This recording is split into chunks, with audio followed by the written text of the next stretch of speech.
അപ്പോൾ ഇന്ന് ഞായറാഴ്ച രാവിലെ നന്ന ലേറ്റായിട്ടാണ് എഴുന്നേറ്റത്. ഒരു 7:30 ആയിട്ടുണ്ട് ഞാൻ എഴുന്നേൽക്കാൻ.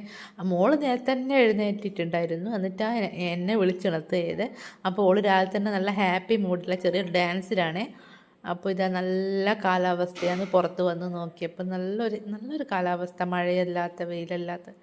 അങ്ങനെ ഇതാ നമ്മളെ ഇമോജീസിൽ വെച്ച ഗ്ലാസ്സിൽ വെച്ച നമ്മളെ മണി പ്ലാന്റ് ഒക്കെ നല്ല ഹെൽത്തി ആയിട്ടുണ്ട് രാവിലത്തെ സൂര്യൻ്റെ വെളിച്ചെല്ലാം തട്ടുമ്പോൾ. അപ്പം ഞായറാഴ്ച ആയത് കാരണം സുമേഷ് ചേട്ടന് ഇന്ന് പണിയില്ല, പക്ഷേ എവിടെയൊക്കെ പോകാനുണ്ട്. അപ്പം ഞാൻ പറഞ്ഞു വേഗം വന്ന് എനിക്ക് അടുപ്പിലൊന്ന് തീയെല്ലാം പിടിപ്പിച്ചത്. അത് ഞാൻ ഒറ്റക്കല്ലേ എല്ലാ ദിവസവും പണിയെടുക്കല്, ലീവുള്ള ദിവസം ഒന്ന് അടുക്കളയ്ക്ക് ആയിരിക്കും. അങ്ങനെ വന്നിട്ട് ഇതാ എനിക്ക് അടുപ്പത്ത് തീയെല്ലാം പിടിപ്പിച്ച് തരുന്നുണ്ട്. അച്ഛനെ അടുക്കളയിൽ കണ്ടപ്പോൾ മോള് വന്നിട്ട് എന്തൊക്കെയോ ചോദിക്കുന്നുണ്ട്. അപ്പോൾ ഇന്ന് പുട്ടിനുള്ളത് അരി അവിടെ പൊതിർത്തി വെച്ചിട്ടുണ്ട്. ഇതാ കൊഞ്ചനാണേ കിട്ടി. ഇന്നലെ രാത്രി കൊണ്ടുത്തന്നെ ഞാനത് ഫ്രിഡ്ജിൽ വെച്ചതുണ്ടായിരുന്നു. അപ്പോൾ അത് കട്ട മാറാൻ വേണ്ടിയിട്ട് ഞാൻ വെള്ളത്തിലിട്ടിട്ടുണ്ട്. പിന്നെ കുറച്ച് ചക്ക ഉണ്ടായിരുന്നേ, നമ്മൾ അപ്പുറത്ത് ബിന്ദു വെച്ച് കൊണ്ടുത്തന്നെയാണ്. ചക്ക ഇടക്കിടക്ക് ബിന്ദു വെച്ച് തരും. എന്താ വെച്ചാൽ ഞാൻ അത്യാവശ്യം ഇടയ്ക്ക് ആദ്യമൊക്കെ ചോദിക്കലുണ്ടേനു. പിന്നെ നോക്കുമ്പോൾ ബിന്ദു വെച്ച് എങ്ങനെയായാലും എനിക്ക് പറിക്കുന്നതിന് ഓരോ ചക്ക തരും, പകുത്തിട്ടായാലും അല്ലാണ്ട് എല്ലാം ചക്ക തരും. നല്ല അടിപൊളി ചക്കയാട്ട, നല്ല ടേസ്റ്റുള്ള ചക്കയാണ്.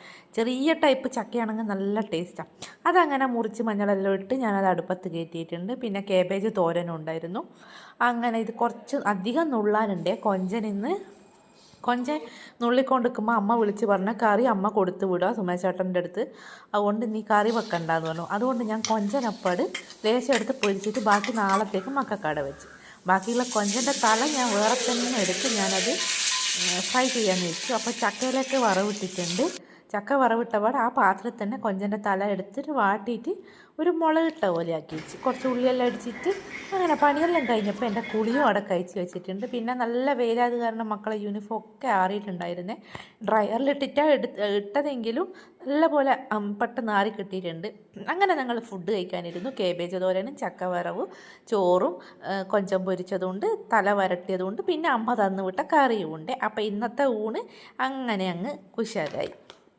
പിന്നെ അതെല്ലാം കഴിഞ്ഞപ്പം കോഴികളെയൊക്കെ ഒന്ന് ഇളക്കിയിട്ടുണ്ടായിരുന്നു. കുറേ ദിവസമായിട്ട് ഒറ്റക്കാകുമ്പോൾ ഞാൻ ഇളക്കാൻ മടിക്കും. കോഴിനെ ഇളക്കി കണ്ടപ്പോൾ ലിയോ പെണ്ണിൻ്റെ തുള്ളൽ. അങ്ങനെ കോഴികൾ സ്വസ്ഥമായിട്ട് അങ്ങനെ നടന്ന് കുറേ പച്ചപ്പുല്ലൊക്കെ കൊത്തിയെടുക്കുന്നുണ്ടായിരുന്നേ. പിന്നെ വൈകുന്നേരം ആയപ്പോൾ ഞാൻ കുറച്ച് ചെടികളൊക്കെ അകത്ത് സെറ്റ് ചെയ്തതാണേ. അപ്പോൾ ഇന്നത്തെ വീഡിയോ ഇത്രയേ ഉള്ളൂ.